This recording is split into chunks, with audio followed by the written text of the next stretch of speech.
Reading and listening stories will help you to learn, practice and enjoy the Spanish language. Un niño como yo. Minicuento de Gabriel García Márquez. This video has 3 sections. The first one is listening. The second is expand your vocabulary. And the last one is improve your pronunciation and develop your reading skills. Un niño de 5 años que ha perdido a su madre entre la muchedumbre de una feria se acerca a un agente de policía y le pregunta: ¿ha visto usted a una señora que anda sin un niño como yo? Fin. Niño. Boy. Muchedumbre. Crowd. Feria. Fair. Agente de la policía.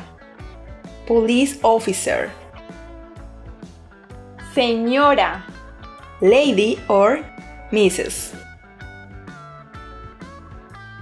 Un niño de 5 años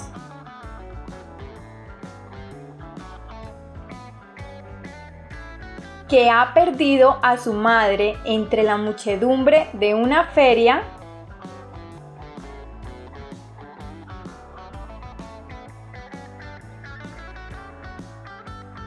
se acerca a un agente de la policía y le pregunta: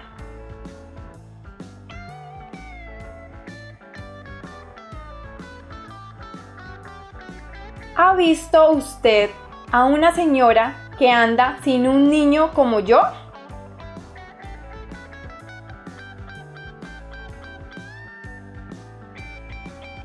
Fin. Muy bien. Write on the comment box what is your favorite type of stories.